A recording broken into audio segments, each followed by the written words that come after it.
what you want, when you want it, where you want it. This is The Mesh.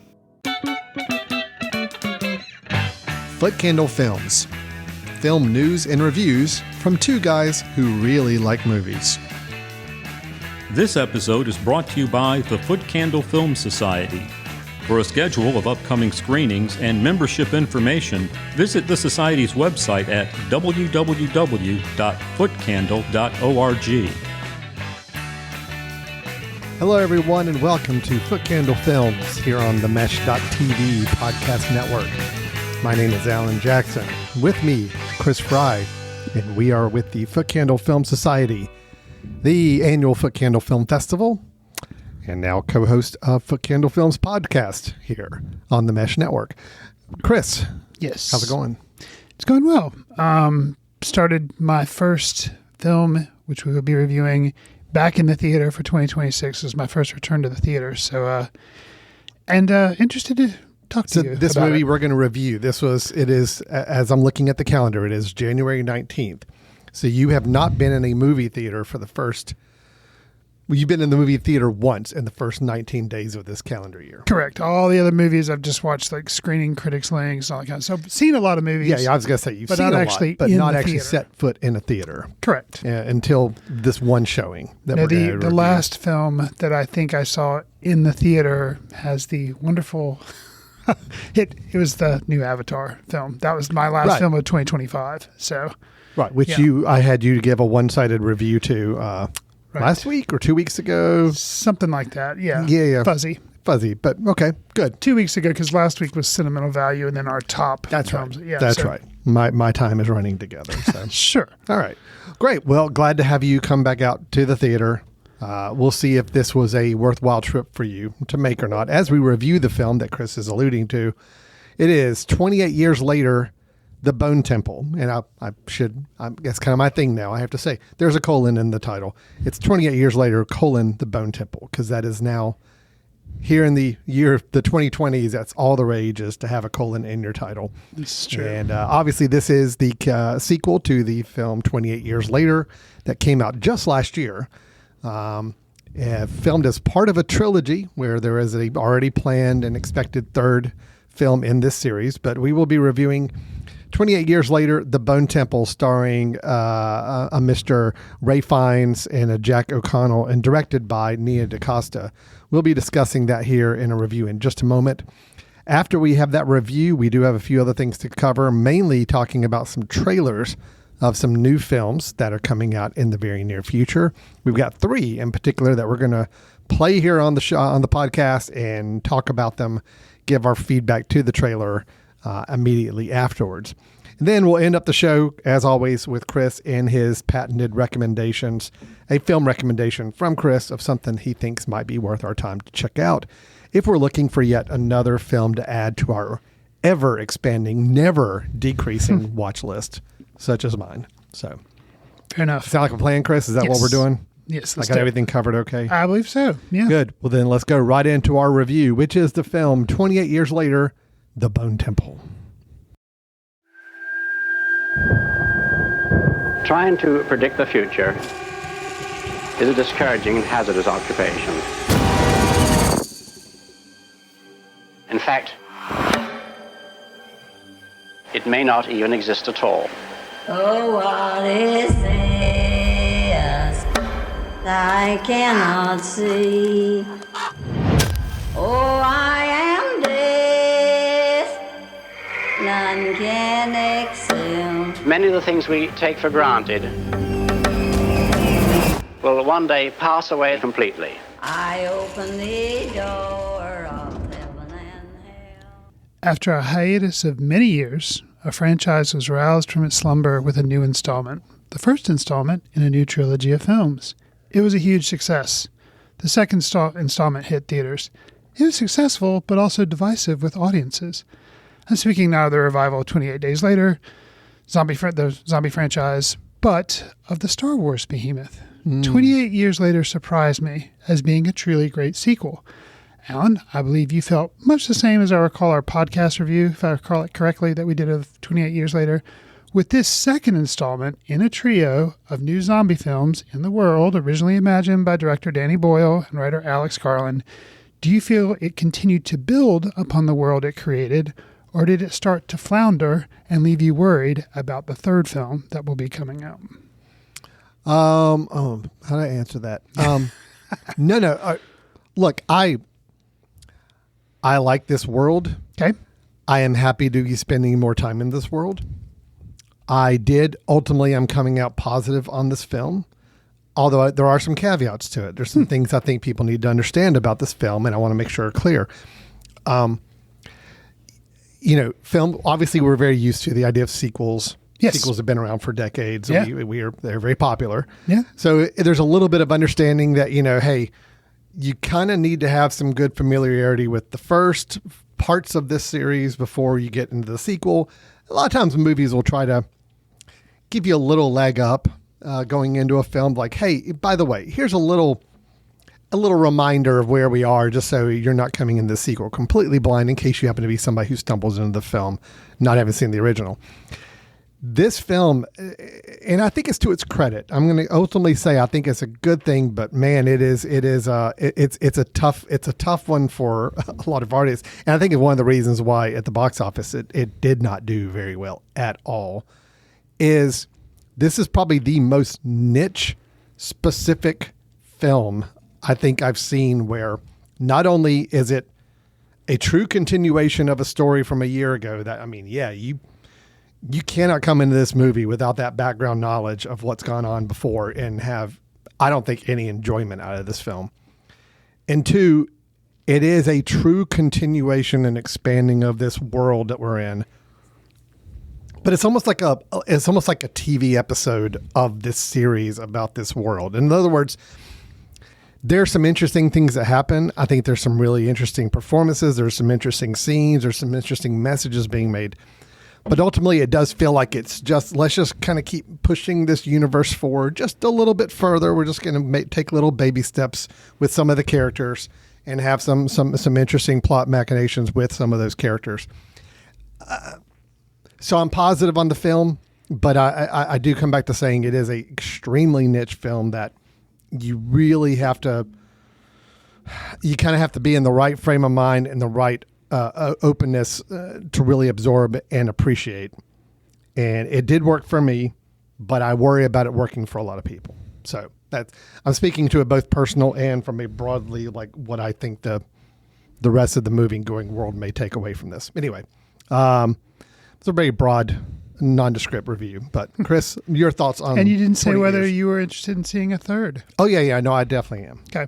No, I'm bought in on this this world. I like it, but I also do feel like it's a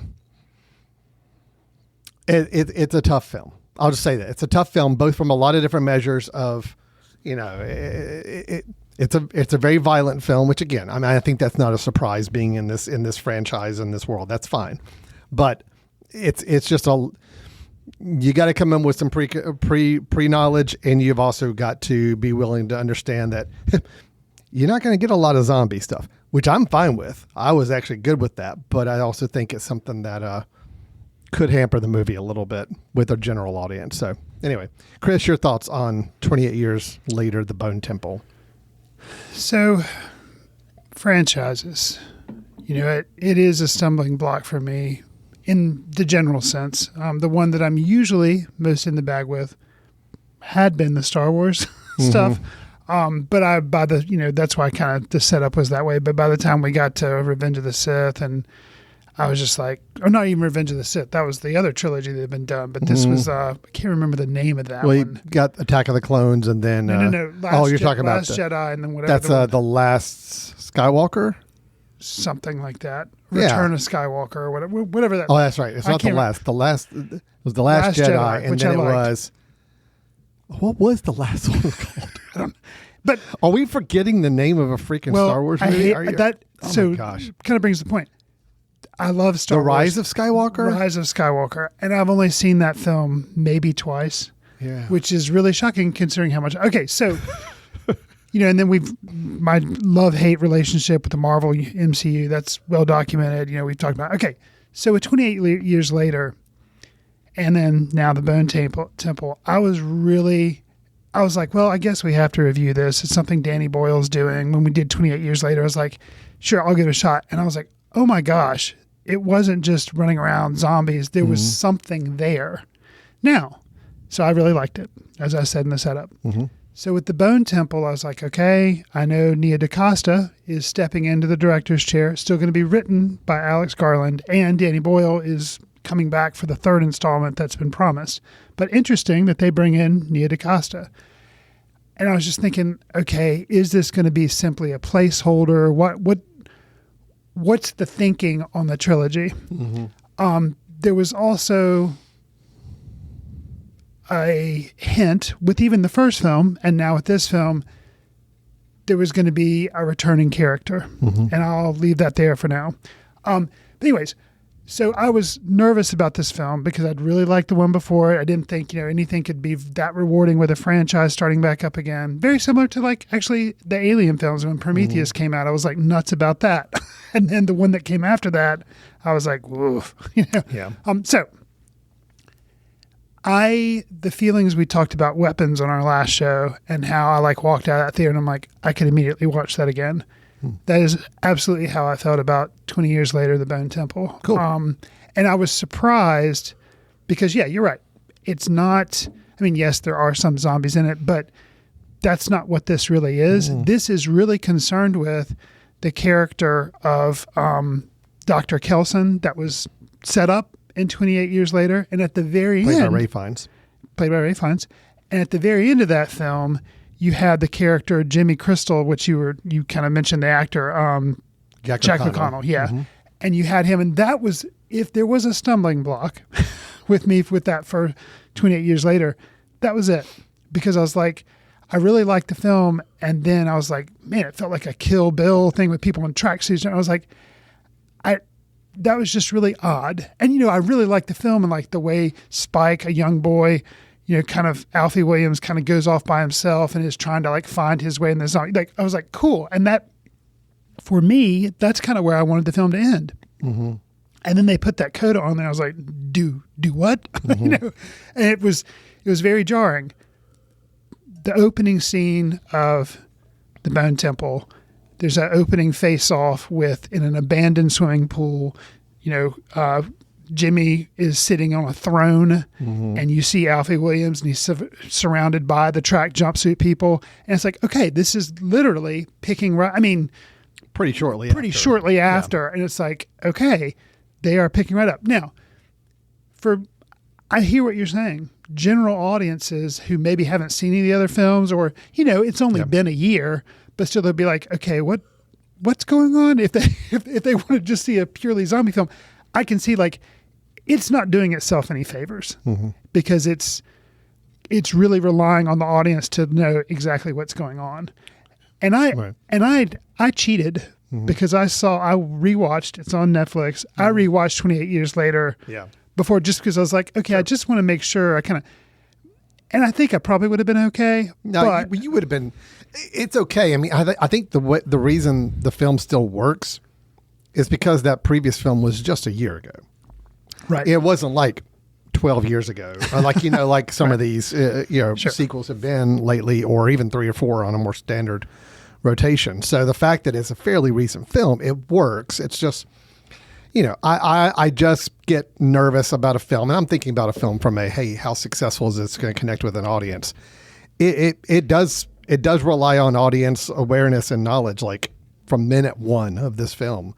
And again, for me as a engaged audience member, I was rewarded for that. I'm like, oh, great. This is awesome. I love that. I know this world and we can keep going, but it's just, it's going to be a tough sell for a lot of people. So, and I really liked it. And one of the things which is what made me hinted at in the first film with Dr. Kelson and kind of how he was kind of trying to study and understand the zombies.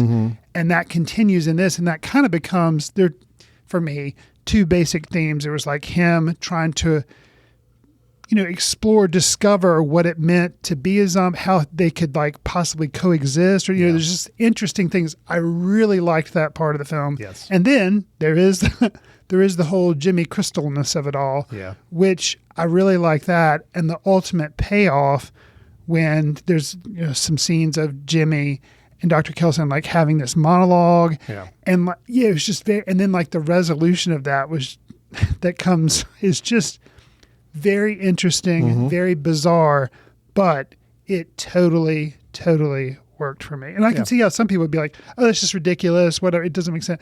But for me, it totally worked. Yeah. And I was really excited about it. And I'll say the final scene in the film, I was kind of like, interesting. And kind of like some things that people had been expecting to happen finally kind of happened. Okay, yeah. And I was like, okay. But then they brought back in the music from the very first film, 28 Days Later, the soundtrack, that's like driving, intense music. And I was like, okay, Danny Boyle, it is now your baton to drop. I really like these two films. And I'm even more concerned about the third film because of what happens to some of the characters in this film. I'm like, okay, I don't know how the third film can really build in a way. It seems like he's kind of like painted himself into a corner. A little bit. So I'm concerned, but I trust Danny Boyle. Alex Garland has written all of these. So it's like, I think they have a plan, and they waited so long to do these three films that I don't know. I am extremely excited about seeing the next one. But unlike what I normally do, I think my expectations will be tempered just because I feel like they've already used up a lot of gas in the tank with these first two. So. Yes, and without spoiling things, I think you're right in saying, yes, there are a couple of very interesting characters that, probably are not going to be present in the third film, and that is concerning for me as well. I am with you a little bit on that end. I'm just like, where this film left, but I feel like it had to kind of... No. It made it a complete film. Again, I would be probably even more concerned about this film if it hadn't closed up the two storylines that it was trying to fulfill. And it did. It completed those storylines. Those storylines are good, but they're still a third film. So yes, I'm with you in that. I hope there's a plan. There's got to be a plan of what the next one's going to be. I hope so. We'll see. Got to talk about Ralph Fiennes, my man Ralph Fiennes. He continues. I know he's had so many good performances, and I'm not going to say that this is a better performance for Ralph Fiennes than Grand Budapest Hotel, because that's still probably his best performance. Still probably will be. I think that may go down like when he's retired and no longer acting. That still may be the one we look back and say that was the best. But however, this is pretty darn close. I have heard a lot of people coming out. I'd seen the film, thankfully, so my expectations weren't going to be through the roof. But I'd seen a lot of reactions after I saw it saying like, "This is Ralph Fiennes' best stuff he's ever done." It is really good, and I think maybe it could just be this not stigma, but it's kind of it is in a horror. It's a genre horror film, so maybe that makes me not take it as seriously. Maybe, but it is really. I actually take it a little more seriously. The fact that he can pull off a performance like this in a within a film that could have so easily fallen into a. I mean, you talk about a doctor who's living out in the wilderness in this zombie infested world. Kind of, you could visualize what that character could be like in a standard movie, in a standard actor's hands. You could see how so stereotypical that could be a performance. And then you see what Ralph Fiennes is doing with it, and you're like, oh no, that's really good. I think his character is fascinating as a character, as a written character overall. I will always hear, Duran Duran's Girls on film now, and that's what I will think. Not to mention Iron Maiden, but I don't want to spoil much on that. But there's some Radiohead in there. Yeah, there is. Of course, absolutely. I sat up when that happened. But as far as like what he's playing in his, in his little spot there, I mean, it was. He's a huge Duran Duran fan, which I think is just funny and an interesting aspect of the character.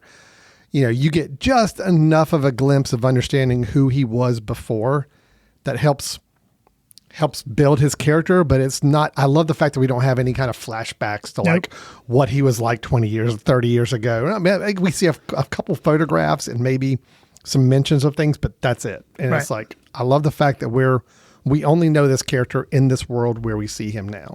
And that's really all we need. Well, and for the final scene with Ray Fiennes, if it hadn't have been hinted at with some of the needle drops that you're talking about, and the fact that he is a very unusual character.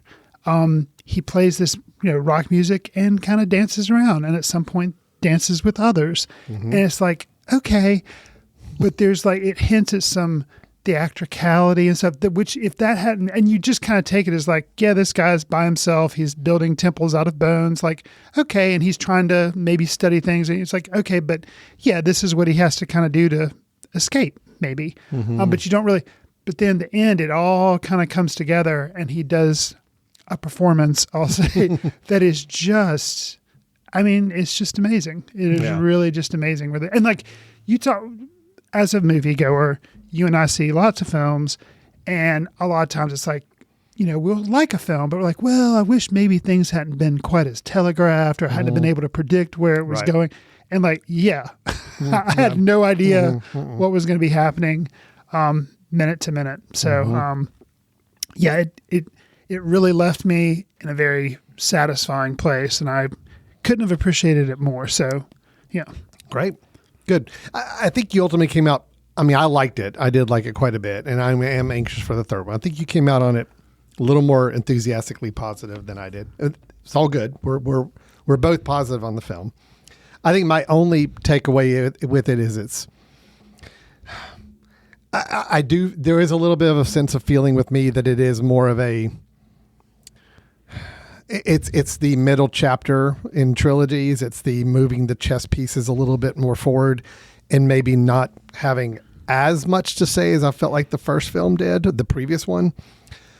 But again, I'm not going to fault the film and say this makes it a lesser film because of that. It's just, I do feel like I came to the end of the film and I had enjoyed the experience. I enjoyed the performances. I enjoyed where the film was taking me, but I also still didn't feel like I got as much out of it as far as where the writers and directors wanted to take me with this film and wanted to kind of move forward in this world. So, I don't know. And that's a pretty typical criticism when there's a three trilogy series planned and they've already got it written out and this is the middle chapter. It is, you could argue the same thing about The Empire Strikes Back, in the original Star Wars trilogy. Does it really close anything? Does it really move as much forward? It's a gradual movement to a final chapter is what it kind of builds to. And I feel like that's what this film is kind of still setting up to do. But that's my only criticism of it. Otherwise, I think, it was great. It's a, I always have to kind of weave in my personal viewing experiences with this film, Chris, because this film is not done well box office wise. And that has absolutely been the case here in our little local hometown theater where we're recording this right now. Not a lot of people coming out to see the old Bone Temple this weekend. So I was actually watching it in a theater with just 3 other people. And those 3 people appeared to be a mother and 2 preteen boys. Oh, goodness. And that was, kind of watching to see how the reactions were going to be. I was sitting in the back of the theater, so I was kind of waiting to see if there were going to be any exits from this. 2 boys are probably just zombie fans. I guess maybe? I would hope so. Right. I would hope that's why they're there. But watching them, it's like, I could tell that either they hadn't seen the previous movie or something. Oh dear. Because there were a lot of question marks in their faces, and And then the other experience I had is there was a couple that came up to buy tickets when I was around the theater and heard the encounter, asking our box office person, like, so what's this Bone Temple movie about? Is it any good? And of course, the little person behind the counter is like, well, I'm sorry, I haven't seen it. What's it about? Well, I think it's a horror movie. It's zombie. It's very violent. We tried to set it up for people. Sure. They still went up. They lasted about 20 minutes. Wow. Then I saw them come back down. So that was my whole experience with people seeing this movie over the weekend. That to say, I'm not trying to, I try not to put a commercial spin on my reviews, like how well a film should do financially. But it is a reminder that, I think, I do worry about films that kind of rely so much on pre knowledge of the films and characters, and are so niche in their specific what they're trying to do. It works for me. I'm afraid it doesn't work for a broad audience, and that's my only fear going into a third movie is like, hopefully there's still an audience for it, because I know you and I will be there to see it, but Right. we'll just have to see if many others are. Hopefully that doesn't mean they have to skimp on it too much, or Well, I think that's what, for me, makes this so rewarding for me, is because I'm glad they're taking chances. Not, it may not be rewarding for theater owners or for the people putting up the money to make this movie, but the concern for me is, this is unfortunately the kind of recipe where you worry that the third one's just going to go to streaming Oh yeah, because of this. So, I could see that. I hope that's not the case. Which would be really disappointing for would me be. because I was glad to see these first two installments Yeah. in a theater. So yeah. So anyway, I think ultimately though, I came out positive on the film. I just enjoy this world. I enjoy the experiences in this world.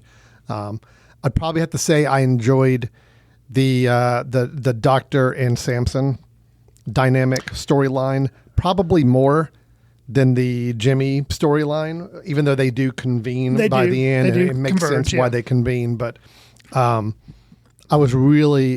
I could have actually handled more of a movie that was focused on one or the other a little better. So a defense, and I think it would. I think this way was more interesting.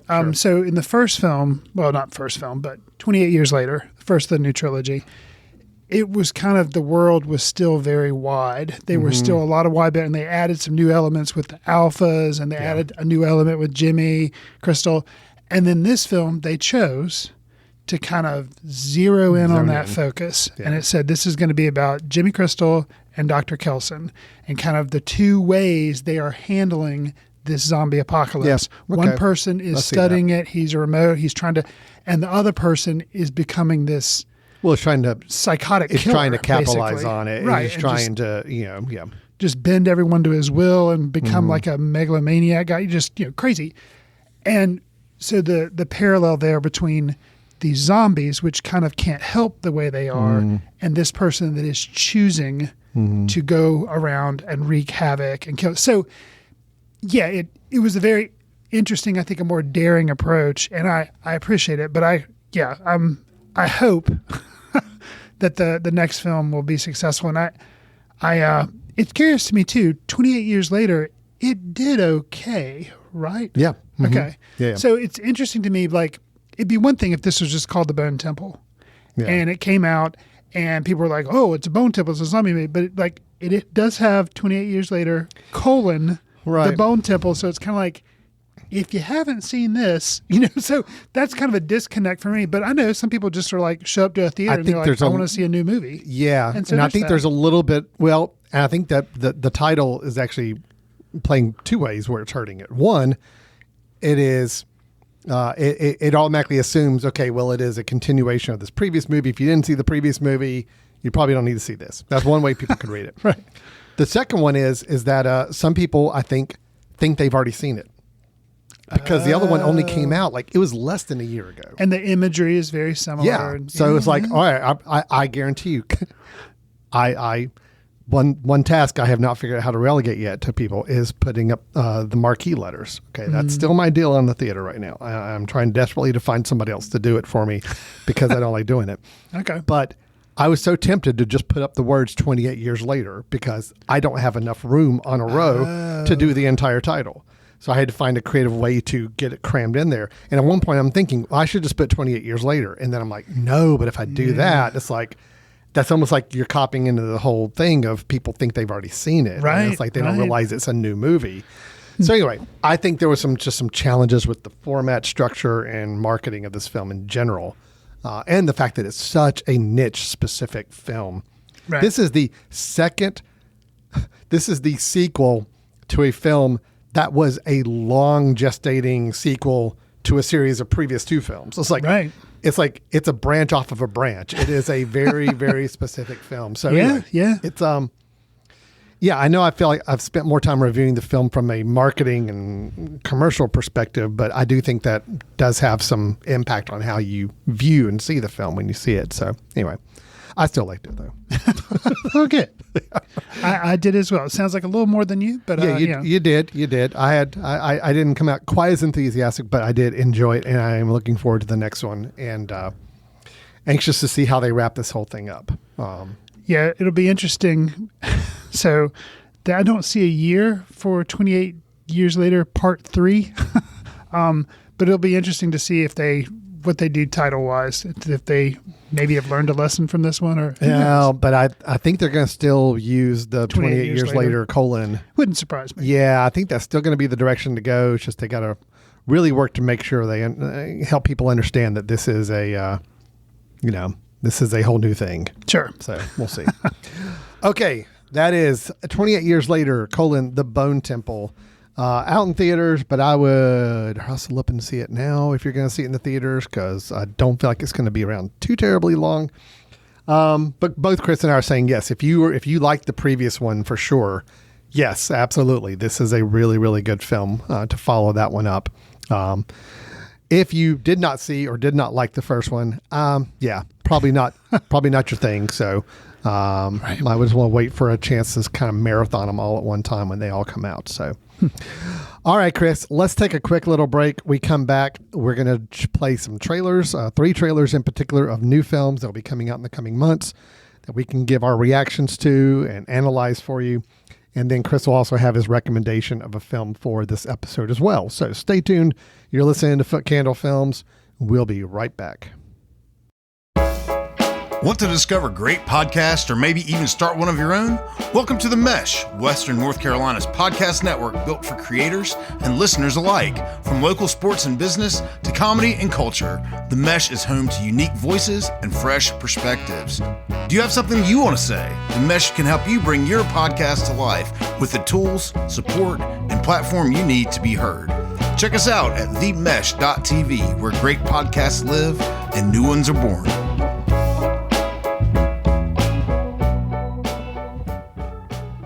Welcome back to Foot Candle Films here on the Mesh.tv podcast network. Chris and I had our positive review of 28 Years Later, The Bone Temple in the previous part of the show. Chris coming out even more enthusiastic than I was. I was positive on it. Chris was enthusiastically positive, I would say. So either way, we're saying it was worth checking out. Again, if you are a fan of this series, and especially if you liked and watched the previous one, this is a good, rewarding experience. Okay. Chris, we have some trailers of films that are coming out in the next few months that we're going to take a little time to watch. I will go ahead and tell you, I've seen one of these 3 trailers. Okay. You have maybe seen one of them. We'll see when we get to the I've trailer. seen at least maybe a teaser. I'm not sure for one, or yeah. You may or may not have seen the full one we're going to show. I don't know. But anyway, this first one we have not seen, but I was really curious about, and I'm glad you mentioned it as one we ought to check out. This is a trailer for a film called The Death of Robin Hood. Now, I am a sucker for Robin Hood movies. Oh, I knew talking animal movies, and so, but I did not add that know. to the list of things. Okay. I like giant robot, giant robots. robot or giant lizard / giant creature stomping around a city. I like talking animals, and I like Robin Hood. Okay. Yeah. Noted. I don't know, something about the character, something about the story. Just I'm always intrigued by ways they're portrayed on screen. And we've had a lot of different versions of Robin Hood over the years. This is true. This one from writer-director Michael Sarnoski, starring Hugh Jackman as an older Robin Hood, henceforth the Death of Robin Hood title.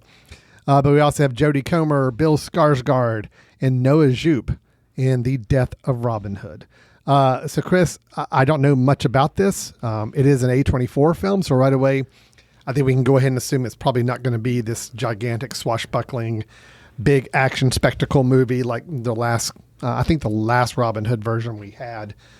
I think the last one we had was who was the guy who played Elton John in Rocket Man? Taron Egerton. Yeah. I think that was the last big Robin Hood movie I remember. Okay. I say big. I don't think anybody saw it, but that was the last version of Robin Hood. Then we had a Yeah, I vaguely remember that. I think I Yeah. did see it. right, Maybe. and then before that there was the one with There's Kevin Gladiator. Costner. Well, Gladiator guy. And then there was also Russell Crowe. Russell Crowe. Okay. Russell Crowe did a Robin Hood version as well too. Then skip back to Kevin Costner. Everything I do it for you. Robin Hood. Yes. Which, look, I'll admit, that hit at a time where I was at the movie theater a lot. Got you. I saw that movie probably more times in a theater than I really should have Okay. or needed to. It's not a good movie, but there's some charm to it that I still remember fondly. So where does Robin Hood Men in Tights fall for you? Oh yeah, I like that too. I mean, that's actually a Okay. fun Mel Brooks movie also too. So Fair yeah, no, enough. I'm kind of on board with the idea of Robin Hood. So this film, I knew that kind of the brief plot synopsis, and the director was the reason I kind of got into the film, because after Pig came out, I was like, who is this dude? Okay. It was with Nicolas Cage. That was That's my right. favorite movie of that year. I was Yeah. like, what? And this was the next film that I'd seen that he was going to do. Now, you're saying, well, then why didn't it make your top 10 most anticipated films of 2026? Well, the release date had been like bebopped all around. Yeah. And then the last time I looked when I was making my list, it didn't have a release date. So I was like, well, I guess maybe it's not coming out until 2027. Possibly not a good sign, but we'll see. Well, possibly not. But now it looks like maybe they've released a trailer. So I am anticipating it. Hugh Jackman, cool. So we'll see. All right, well, here we go. Here, let's watch the trailer for The Death of Robin Hood, starring Hugh Jackman. Would you like to know a secret?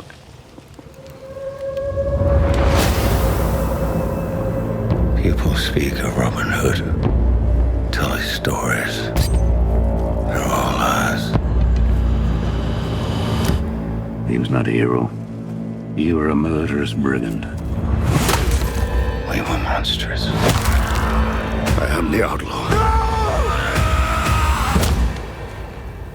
Robin Hood.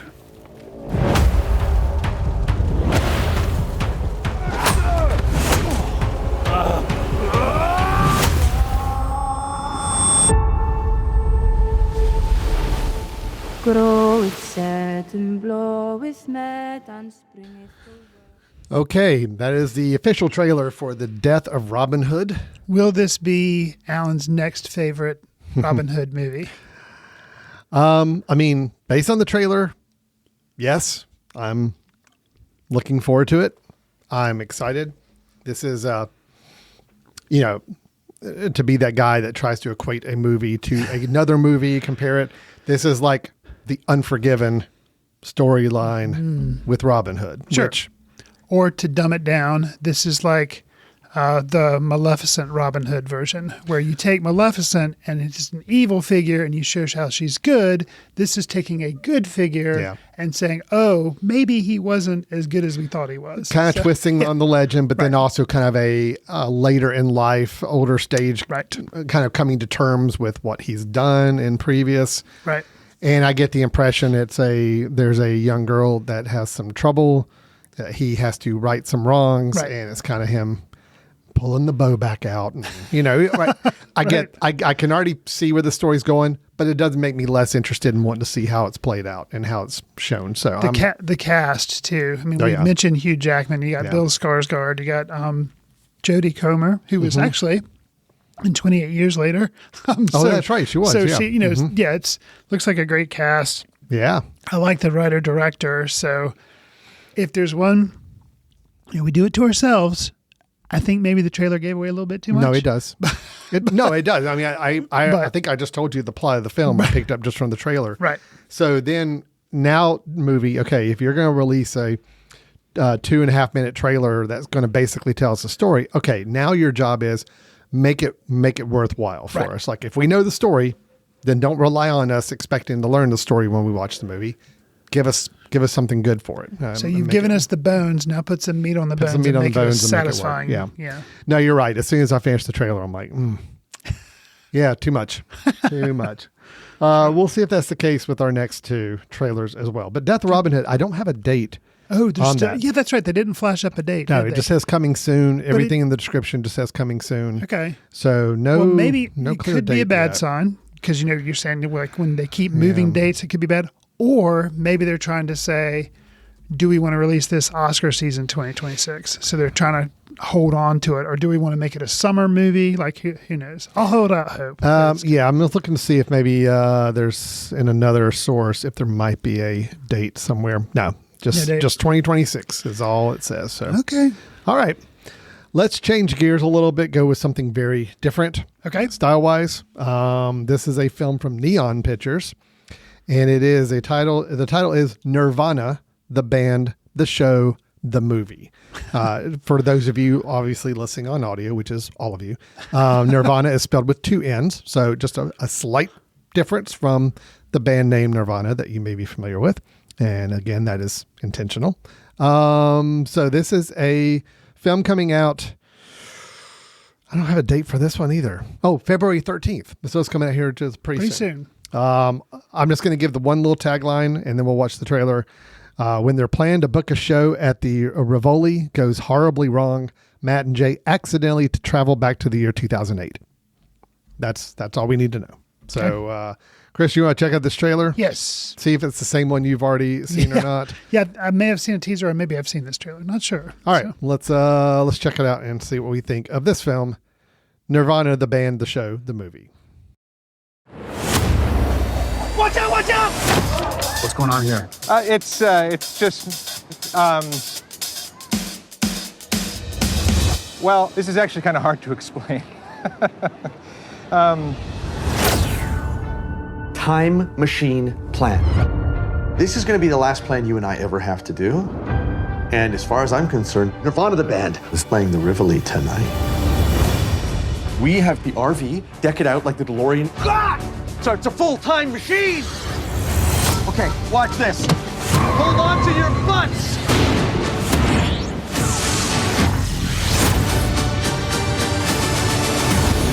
The time machine worked, and we are in 2008. Oh my God. Matt, it's 2008. I told you! Okay, so that was the trailer for Nirvana, the band, the show, the movie. Chris, initial takes. Super excited. I had seen a teaser version of this where it looked like all it was going to be was kind of a Jackass movie combined with a Borat movie where they were doing stupid things, but they were also trying to get reactions of people in real life, like you guys are being stupid. Which looks like it's still exists around that. And again, the movie, the trailer's not explicit, but I get the impression that parts of the film are live encounters with people, live things being recorded. It seems to be. Anyway. But it is such a weirdo idea to try to do. And the fact that one of the guys of Nirvana, the band, the movie, one of them is the director of Blackberry, and I believe also starred in Blackberry as well. Yes. And so that gives me, and like that movie, I really liked Blackberry, and I knew nothing of this guy. And so the fact that he is involved with this, and this is the next project that he's wanting to do, like, I'm like, okay, yeah, I'm on board. The heights at which it goes to just seem to be bonkers. And one of the quotes, of course, is podcast, so you are just an audio podcast, so you'll have to look up the trailer to see it yourself. But they throw up quotes like, I can't believe this thing exists. Like, how is any of this legal? Some of the stuff and I'm like, yeah, I'm amused. So it's like the Jackass type idea, but like they know what they're doing and they know they're like winking at the camera. Like, I don't know, I'm on board. So yeah, I'm excited. Okay. Same here. And actually the fact too, so A24 was doing the first film we talked about. This one is done by Neon, two of my favorite studios that put out things anyway. And Neon has really become, I think it's kind of drinking a little bit of A24's milkshake. Like they're becoming the really daring one now, it seems like. So yeah, I'm curious. Yeah. So writer, director, and also actor in the film, Matt Johnson. He did, as you said, he did direct the film Blackberry, which we reviewed a couple years ago. That was one of my favorite films of the year. I love Blackberry so much. It's great. And what's interesting is it obviously Matt Johnson, I mean, I'm kind of picking up from Blackberry and now this film.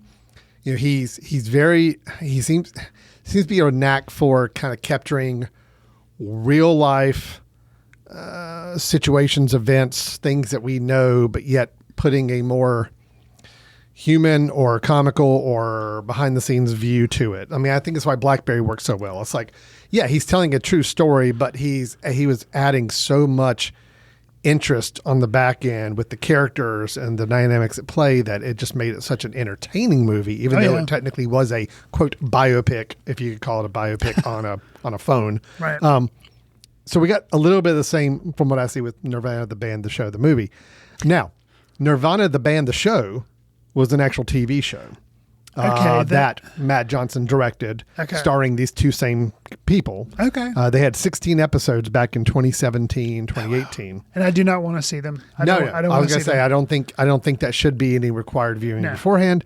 It would be something to go back and watch if we like the movie and want to go see that. So, yeah. Anyway, that's for people curious of the title of this movie. Yes, it's Nirvana, the band, the show was the show. Nirvana, the band, the show. The movie is the movie version of the show. Yeah, and see, this is kind of an interesting commentary on what you were talking about during our 28 Years Later, the Bone Temple review.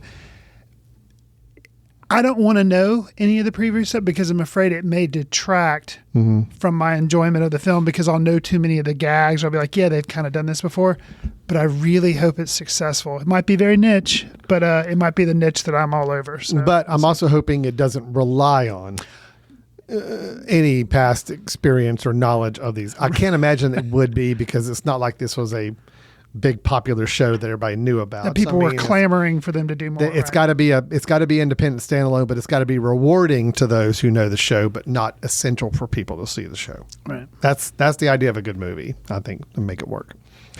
Okay, well, that's coming out just in a couple weeks here, so excited about that. We will see if that makes it to a movie theater anywhere near us or not, or if we're going to be relegated to waiting till it's online to see it. Sure. But we'll keep our eyes out for that.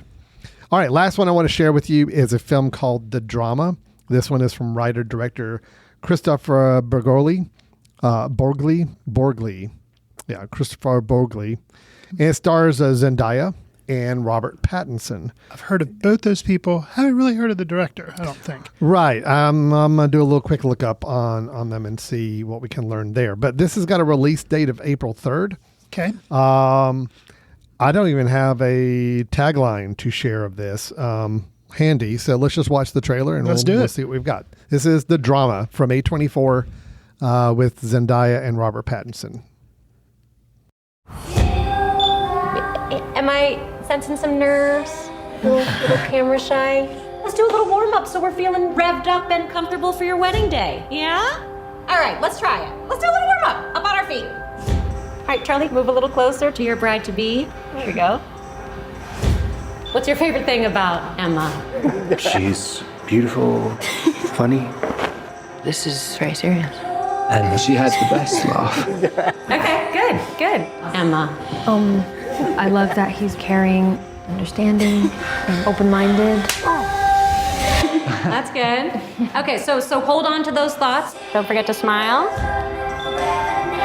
Okay. Just smile naturally. Yeah, Charlie, just a completely natural smile. Just like how you would smile in life. All right, that is the teaser trailer for the film The Drama from A24. Christopher Borgli, writer-director. Chris, initial thoughts, reactions to what you just saw? So A24's last film that delved into relationships and was kind of set up as a rom-com, but then people were disappointed that it wasn't a rom-com, was a film that I really liked. Didn't make my top 10 of last year, The Materialists. Oh, yeah. Really liked that film. That was Chris Evans, Pedro Pascal, Dick, So really liked that film. This film kind of like, from the trailer or from the teaser, like a couple that's getting married. They're kind of, getting nervous. They're prepping for the big day. But then it shows things maybe not behind the scenes not going especially well. I don't know. I'm interested. And Robert Pattinson and actually Zendaya, it's like both huge movie star people, but they are willing to go and do things that are maybe, not normal on the normal path. And I'm interested to see where this goes. It looks like it has some pretty big potential. And thank goodness we got a hold of a teaser. I don't want to see anything else. I don't want to see anything else until the movie comes out. Well, can I tell you one little quick thing that's going to escalate this film in your, at least in mine? I think it will in yours. Nicolas Cage is the father of the bride. Oh, how close you are. No, the director of this film? Yes. Last little whose film name was I didn't realize. Dream Scenario, the Nicolas Cage film Oh. that I freaking loved. I liked it. Yeah. I thought it was really good. Yeah. And knowing that now and seeing this teaser and seeing some of the tension that was kind of building up, I'm like, okay, all right. Yeah, because Dream Scenario, Yes. There's a lot going on there. Yes, there was. Okay. So no, that's got me even more excited now. I'm like, oh, okay, good. I'm locked in on this film for sure. Yeah, Christopher Bourgeois did a film, Sick of Myself, he did back in 2022, and then Dream Scenario in 2023. Okay. So, okay, well, that is our 3 films that we wanted to share in the teaser trailer section of the show. The drama is April 3rd, by the way, coming out. April 3rd. So we got mid-February for Nirvana, the band, the show, the movie.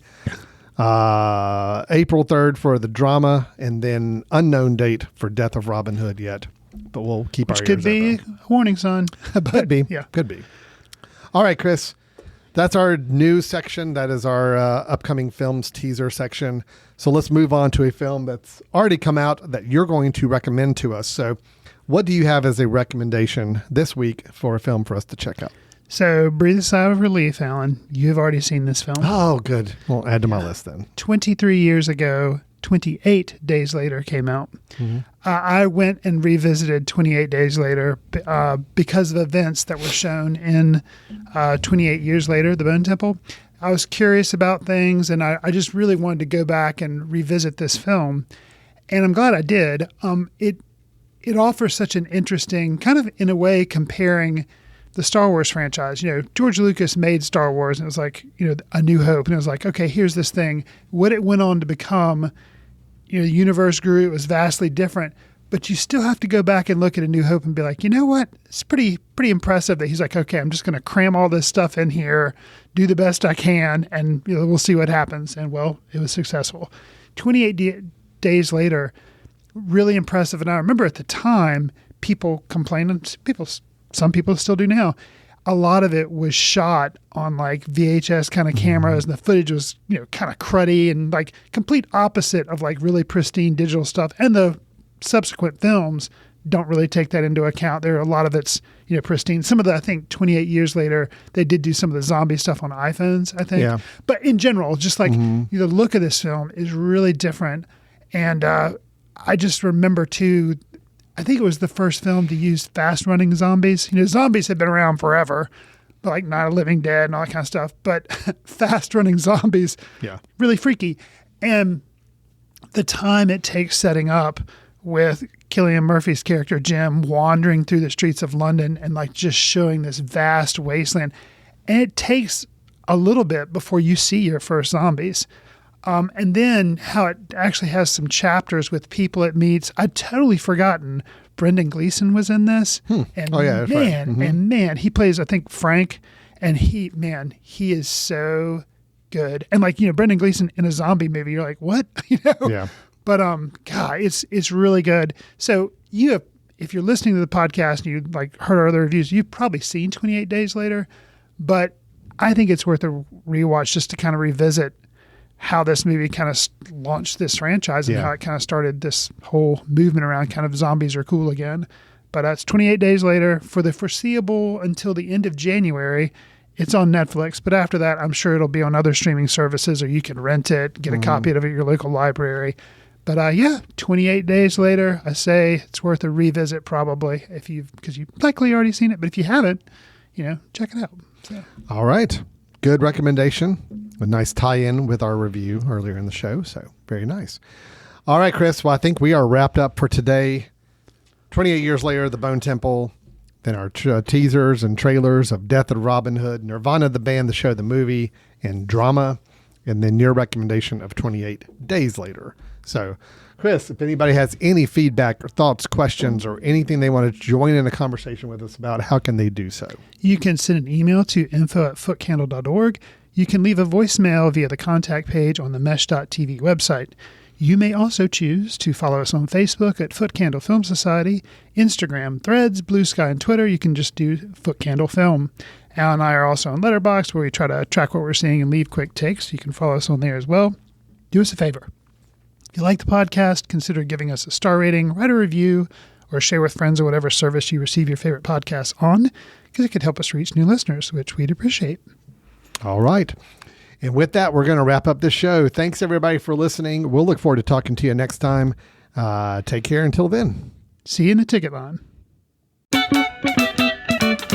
Watch films in the company of like-minded people in the dark. Watch films in the underground. We won't let anyone know where you are. The films that don't make it to Carmike at the mall, or ones that were famous when Grandpa would watch films out of the reverence of the heritage of an art. Watch films through the courtesy of Foot Candle Film Society. Special thanks to Carpal Tuller for the show theme music. For more about Carpal Tuller, visit www.carpaltuller.com. You've been listening to The Mesh, an online media network of shows and programs ranging from business to arts, sports to entertainment, music to community. All programs are available on the website as well as through iTunes and YouTube. Check us out online at themesh.tv. Discover other network shows and give us feedback on what you just heard.